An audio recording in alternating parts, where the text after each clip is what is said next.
जय हिंद साथियों। आज हम पढ़ेंगे जनरल स्वास्थ्य के चैप्टर के PIQ माने प्रैक्टिस पेपर जो पिछले वर्ष में पूछे गए हैं। तो क्या है, चिकित्सीय संभाव्यता समापन MTP को कितने सप्ताह के लिए गर्भावस्था तक सुरक्षित माना जाता है? 8 सप्ताह, 12 सप्ताह, 18 सप्ताह, 6 सप्ताह। ये कमेंट करके बताएंगे। अब यहाँ से 31 से शुरू करते हैं।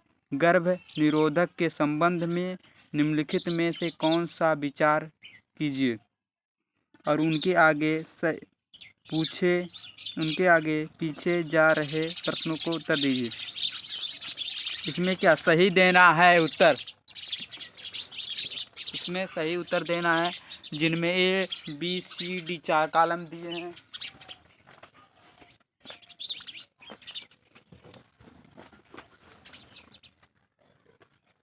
चार कॉलम दिए गए हैं। तो पहले पढ़ते हैं। प्रथम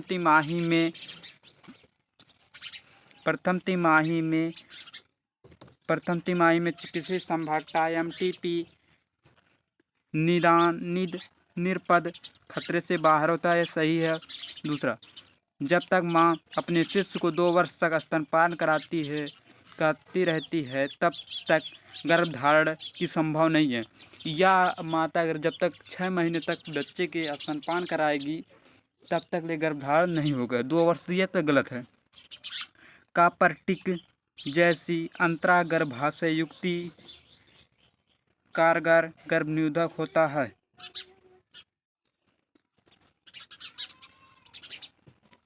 सी क्या है, संभोग के बाद गर्भ निरोधक गोलियां 1 सप्ताह तक सेवन करने से गर्भधारण रुक जाता है, गलत। संभोग के बाद 21 दिन तक लेने में रुक जाता है, तो एक गलत है। D और B गलत है, तो AC सही। कौन है देखिए, A इसमें AC मैंने फर्स्ट सही हो गया, फर्स्ट सही है।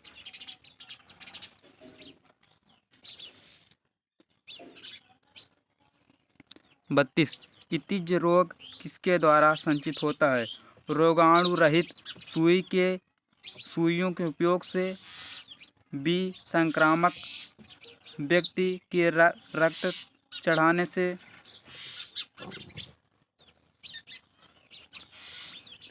C संक्रमित माता के भ्रूण से, चुंबन से, वंशागति से। तो B और संक्रामित व्यक्ति के रक्त चढ़ाने से और संक्रामित माता के भ्रूण से। B और C किस में सही है देख लीजिए। इसमें B और C मैं दूसरा B सही है, दूसरा सही। B और C सही है, तो दूसरा। यौन संचित रोग के सही विकल्प का चयन कीजिए। कौन सी इसमें यौन संचरी द्वारा फैलता है? मलेरिया है, ये देखिए मलेरिया क्या, प्रोटोजोआ अमीबा के तो करा, प्रोटोजोआ के द्वारा फैलता है, ये गलत हो गया। इसमें देखिए कैंसर, ये क्या है, संक्रामक रोग है, एवं संचित द्वारा नहीं है। सूजक, सिफिलिस, जेनेटिक फिज, D वाला ऑप्शन सही है। 33, निम्न में से कौन सा यौन संचरित रोगों के पूर्णतः निदान नहीं होता है? क्लोरोमेडिसिन, सूजक, लैंग मसस, जेनिटल हर्पीज। कौन सा नहीं है? कौन सा पूर्ण निदान नहीं किया जाता? जेनिटल हर्पीज, माने इसे पूर्ण तरीके से ठीक नहीं किया जा सकता है। 35वां, स्तंभ फर्स्ट में दिए गए एवं संचित रोगों को उनके रोग कारक थर्ड के साथ सम्मिलित कीजिए और सही विकल्प चयन कीजिए। सूजक क्या है? सूजक जो होता है नाइजीरियम के द्वारा होता है, माने दूसरा। सिफिलिस जो होता है ट्रेप्यूनिमा के द्वारा होता है। जनस मस्तिष्क हुमोपैलिलोमा जीवाणु, एड्स HIV के द्वारा। सूजक नाइजेरियम, सिफिलिस ट्रोपोनोमा के द्वारा, जनिस मस्तिष्क हुमोपैलिलोमा जीवाणु के द्वारा। एक दूसरा किसमें है?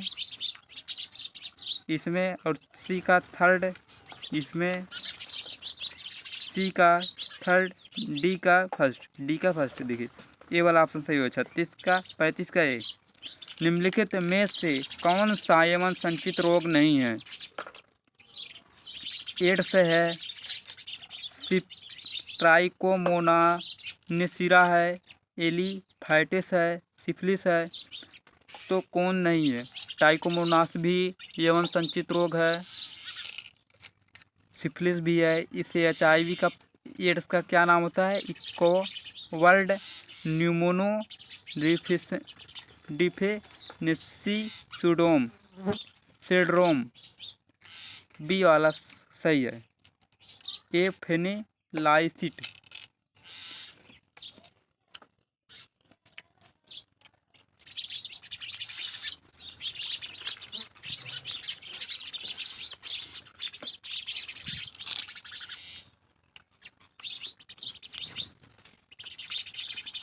एवं संचित रोग STDs के संदर्भ में निम्नलिखित में से कौन सा कथन सत्य है? एक व्यक्ति जो पहले से संक्रमित सिफिलिस से पीड़ित है दूसरे व्यक्ति से दूध बांटने से हो सकता है, तो गलत है। हीमोफीलिया STP में एक है। हीमोफीलिया जो STP में नहीं आता है। जेनिटल हैपिस, सिकल सेल नीमिया दोनों STP में आते हैं, गलत है। 4 साल की लड़की, कोई STP होना संभव बहुत कम है, ये सही है।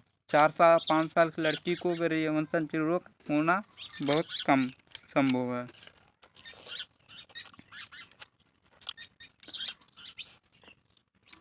निम्नलिखित में से 38 निम्नलिखित में कौन सा एवं संचित रोग जनक के रोग कारक से ही मेल खाते हैं?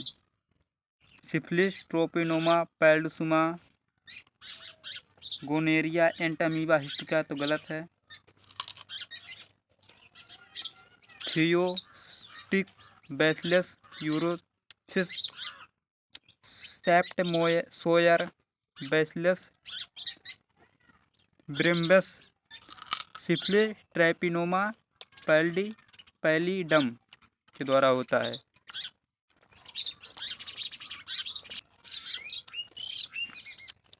निम्न में से किस तकनीकी के सहायता से ऐसे स्त्री जिनमें गर्भधारण नहीं कर सकती उसमें भ्रूण स्थानांतरण किया जा सकता है?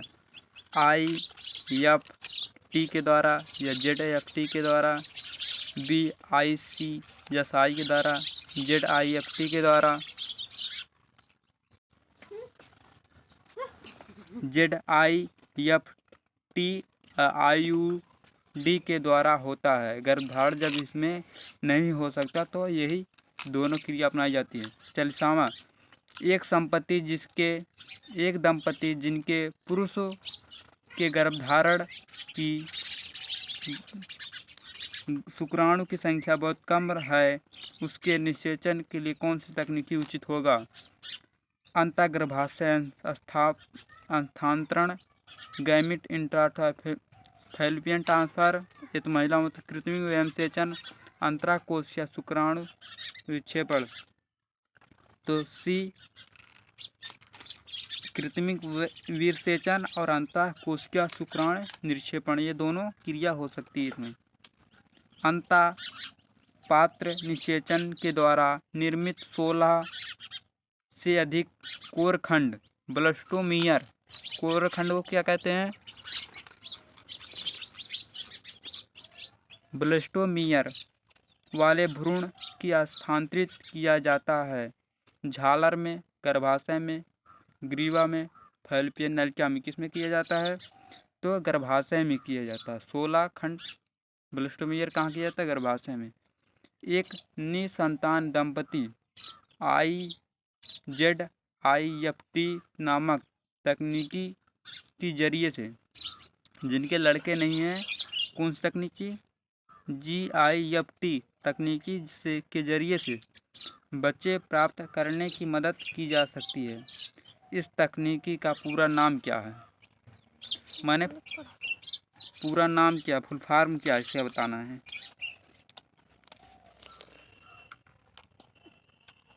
युग्म का स्थानांतरण, युग्म का अंतर फैलोपियन नलिका में ट्रांसफार्मर स्थानांतरण, डी ऑप्शन होगा। युग्म का अंतर फैलोपियन नलिका में स्थानांतरण।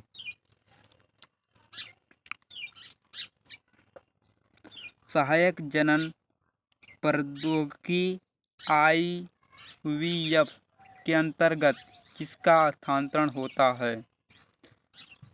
अंडाणु का फैलोपियन नलिका में, युग्मनज का फैलोपियन नलिका में, सी युग्मज का गर्भाशय में, 16 ब्लास्टोमियर वाले भ्रूण के फैलोपियन नलिका में।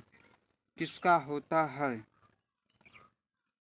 तो युग्म का फैलोपियन नलिका में होता है। सहायक जनन प्रौद्योगिकी IVF के अंतर्गत युग्मनज को किस में करते हैं? फैलोपियन नलिका में करते हैं। कृत्रिमिक वीर्यसेचन से क्या आप क्या तात्पर्य है? आपका क्या तात्पर्य है? कृत्रिम वीर्यसेचन स्वस्थ दाता शुक्राणु को सीधे अंडाणु के भीतर डाल देते हैं। पढ़ते पहले यहाँ से, किसी स्वस्थ दाता से शुक्राणु को ऐसे प्रणाली में स्थानांतरित किया कर देना उसमें शुक्राणु मौजूद हों, गलत है। पति के शुक्राणु ऐसे प्रणाली में स्थानांतरित करना देना जिसमें शुक्राणु मौजूद हों, गलत है। स्वच्छ दाता से शुक्राणु को कृत्रिम तरीके से सीधे योनि में भीतर डाल देना चाहिए, सी ऑप्शन सही।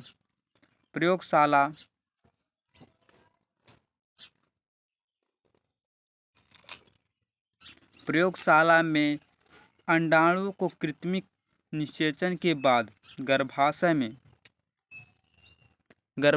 में स्थानांतरित होने वाली अवस्था है। प्रयोगशाला में अगर अंडाणु निकारण उसे कृत्रिम निषेचन कितने अवस्था करेंगे? 4 ब्लास्टोमियर चरण, 2 ब्लास्टोमियर चरण, मेरुल, युग्मनज, किसमें करेंगे? तो ऐसे को अंडाणु कृत्रिम वीर्यसेचन किसमें करेंगे? मेरुल में करेंगे। 46 क्या है? प्रकनली शिशु टेस्ट ट्यूब बेबी। प्रकनली शिशु को क्या कहते हैं? Test tube baby. कार्यक्रम में निम्नलिखित में से किसकी एक तकनीकी का इस्तेमाल किया जाता है? अंतःकोश की द्रव्य शुक्राणु इंजेक्शन, बी अंतःगर्भाशय वीर्यसेचन IUI, युग्मनज, युग्म का डिंबवाहिनी स्थानांतरण GIFT, युग्मनज डिंबवाहिनी स्थानांतरण ZIFT क्यों करते हैं? तो टेस्ट बीबी में क्या करता है? युग्मनज को डिंबवाहिनी माने फैलोपियन नलिका में स्थानांतरण करते, कौन सी क्रिया करते हैं? ZIFT करते हैं, डी ऑप्शन है। 46। 47 क्या है? वह तकनीकी जिसमें युग्मनज अंतः डिंबवाहिनी का स्थानांतरण GIFT कहते हैं, उन मादाओं के लिए अपनाई जाती है। किस मादाओं के लिए अपनाई जाती है? ऐसे यह क्रिया GIFT कौन से मादाओं के लिए अपनाई जाती है? किस महिला के लिए?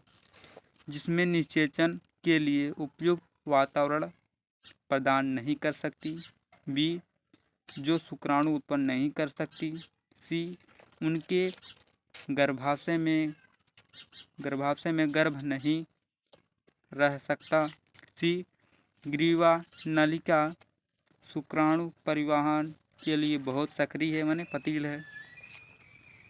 तो इसमें क्या है, यह क्रिया किसमें की जाती है, जिसमें शुक्राणु अंडाणु महिला में उत्पन्न हैं तो उसमें की जाती है।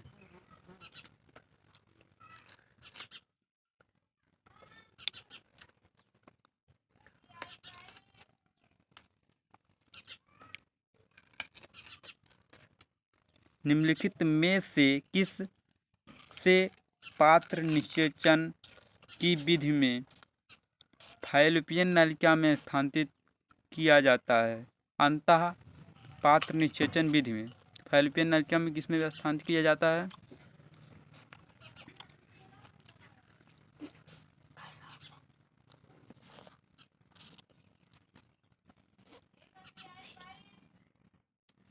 युग्मनज 8 कोष की अवस्था तक आरंभिक भ्रूण, बी 32 कोशिका अवस्था के भ्रूण, सी जाइलगोट माने युग्मनज केवल भ्रूण के 8 कोष की अवस्था तक हो। तो ये ऑप्शन सही है, युग्मनज के 8 कोष की अवस्था तक आरंभिक भ्रूण।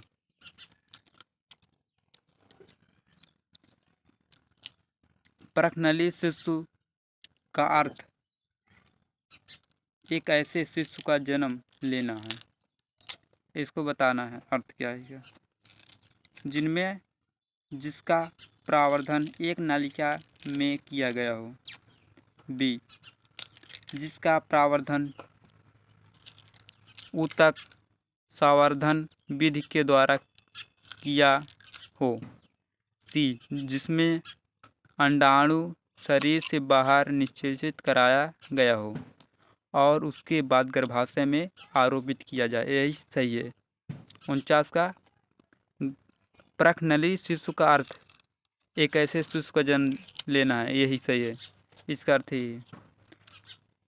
टेस्ट ट्यूब बेबी का अर्थ क्या है, अंतरा पात्र निषेचन फिर गर्भाशय में अंतारोपण।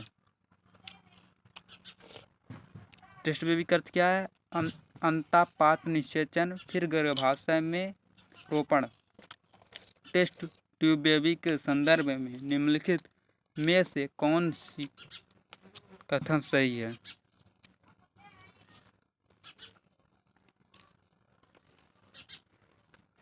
अंडाशय का निषेचन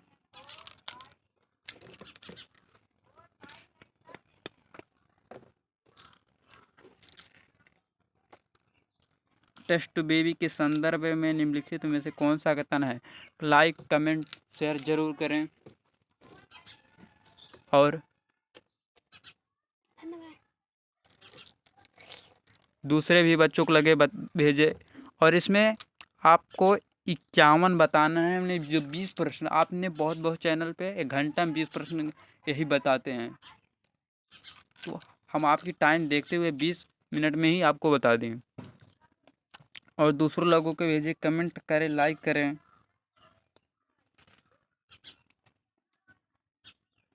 जय हिंद साथियों, बस इतना है इस वीडियो में। और एपी स्टडी चैनल को सब्सक्राइब जरूर करें और रोज़ ऐसे वीडियो आते रहेंगे।